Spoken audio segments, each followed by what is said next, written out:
pessoal, sejam bem-vindos novamente ao blog A Porta que Range.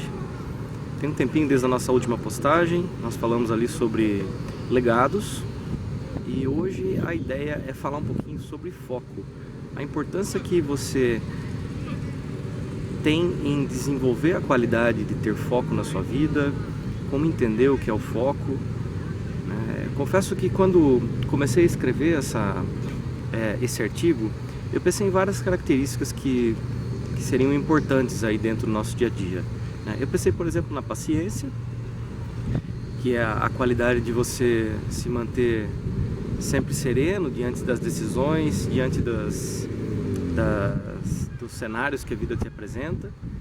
Eu pensei também na resiliência, que é a qualidade de você absorver coisas boas e deixar embora as coisas ruins. É uma qualidade muito importante hoje, principalmente dentro do mercado de trabalho.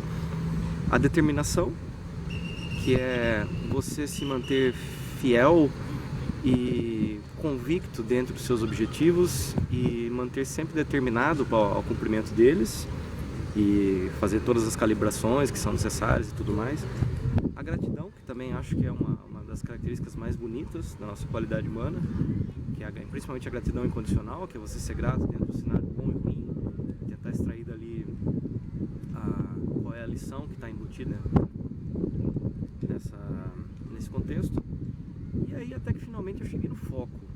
No foco eu acabei investindo um pouco mais de tempo, porque hoje, dentro da nossa rotina, do nosso dia a dia, nós estamos envolvidos aí com tantas tarefas ao mesmo tempo, tantas preocupações e tantas decisões envolvidas nesse meio tempo, que você ter foco é uma qualidade que permite que você economize aí muita energia, que você minimize aí o estresse, que você possa incrementar ali as suas chances de sucesso nas suas escolhas.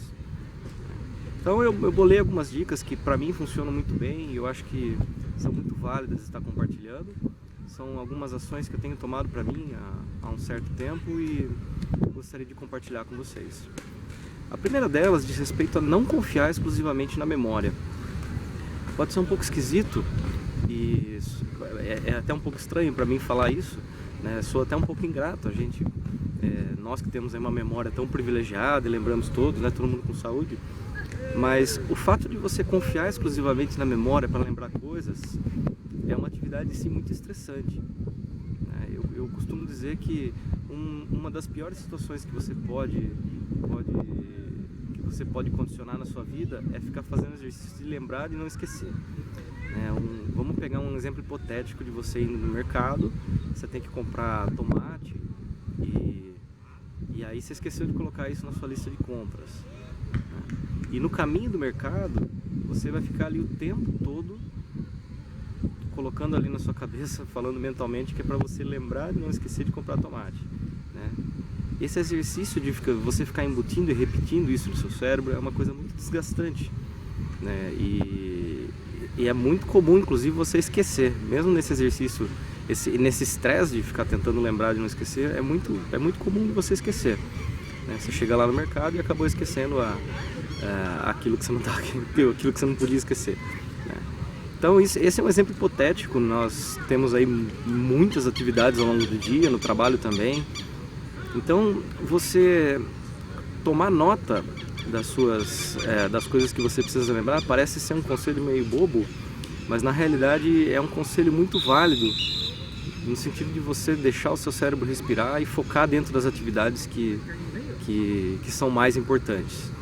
Você livra ali a sua memória dos aspectos que são passageiros ou que têm menos importância e se preocupa ali nas coisas que você tem como prioridade. Então, nesse caso, você pode fazer uso de aplicativos, você pode fazer uso de post-its, bloco de nota, agenda, aquilo que na realidade te couber melhor. Eu pessoalmente recomendo muitos aplicativos porque eles têm aí a possibilidade de você fazer as suas anotações em smartphone, com notas escritas, com desenho, com manuscrito e compartilhar essas notas no computador posteriormente. Elas sincronizam automaticamente e com isso você pode ter até a possibilidade de revisá-las depois ali com calma e tranquilidade e até mesmo aprimorá-las depois, né? Então o conselho é: não confie na sua memória, tente ali fazer mão ali de anotações e priorize o que você tem que lembrar, ou suas decisões, deixe seu cérebro trabalhar com maior tranquilidade e sem menos estresse. O segundo conselho é: pergunte sempre. Sempre que você tiver numa situação em que você não entendeu o contexto ou não entendeu a pergunta, imediatamente tente perguntar e se faça entender ali qual é o contexto que ficou em dúvida. A analogia que eu faço é a analogia de um buraco, né? Quanto mais tempo esse buraco ficar aberto, maior ele vai ficar e mais difícil vai ser de tampar. Então, quanto antes você sanar a sua dúvida, quanto antes você perguntar, mais cedo o seu cérebro vai poder trabalhar com tranquilidade e não vai ter que ter a multitarefa de trabalhar com uma questão que é você entender qual é o contexto atual, né, que você está trabalhando, e em paralelo tentar resolver a questão que ficou para trás. Esse é o segundo conselho. O terceiro conselho é a questão da seleção, você ser seletivo. Em que contexto? Você definir ali quais são as prioridades dentro do seu cenário de escolhas que fazem mais sentido de serem colocadas no cenário de urgência, né? É muito importante quando você tem uma rotina de muitas decisões, né? E isso nós estamos falando tanto na esfera pessoal quanto na esfera profissional. A tomada de decisões é uma constante. Então, tente de alguma maneira criar um sistema que seja confortável para você definir quais são suas prioridades, definir quais são as tarefas que você tem que executar e faça o seu próprio critério de emergência.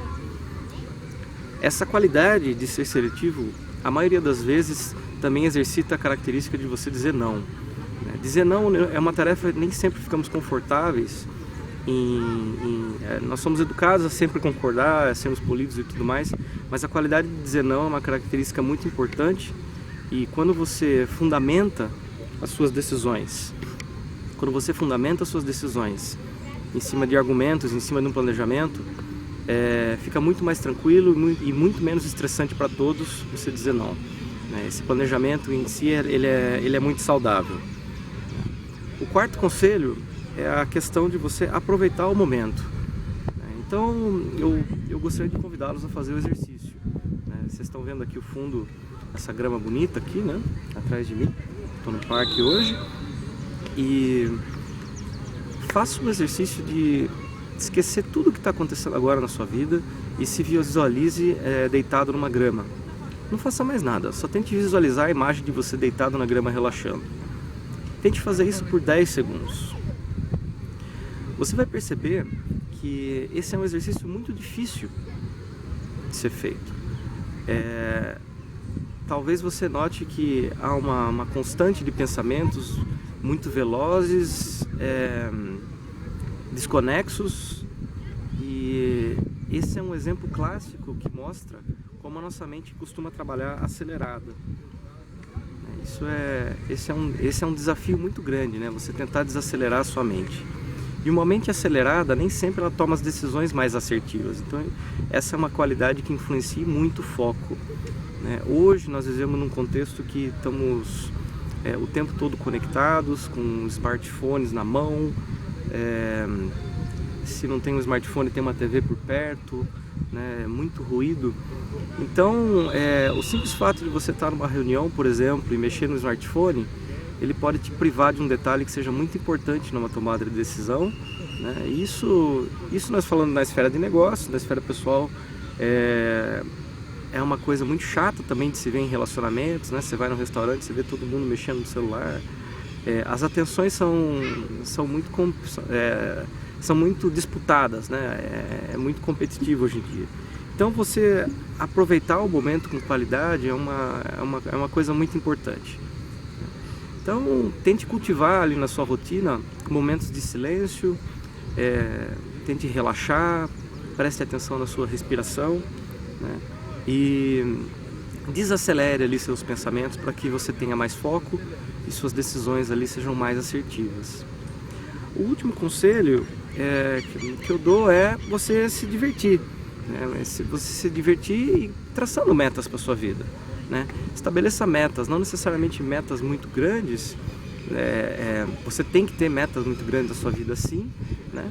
Mas para atingir essas metas, fica muito mais factível você dividir isso em metas menores, né? Tenha uma meta grande e divida em metas menores, né? E quando você cumprir essas metas, comemore, né? Registre o momento, sinalize ali que você obteve sucesso na sua meta e aponte para a meta seguinte, né? É muito importante que você se sinta confortável com essas metas, né? E que você registre esse momento, né? Para que a sua autoimagem seja muito positiva, que a sua motivação permaneça alta e que, acima de tudo, você se divirta bastante aí ao longo do caminho, né? E plagiando o nosso querido Steven Tyler do Aerosmith, a vida é uma jornada e não um destino.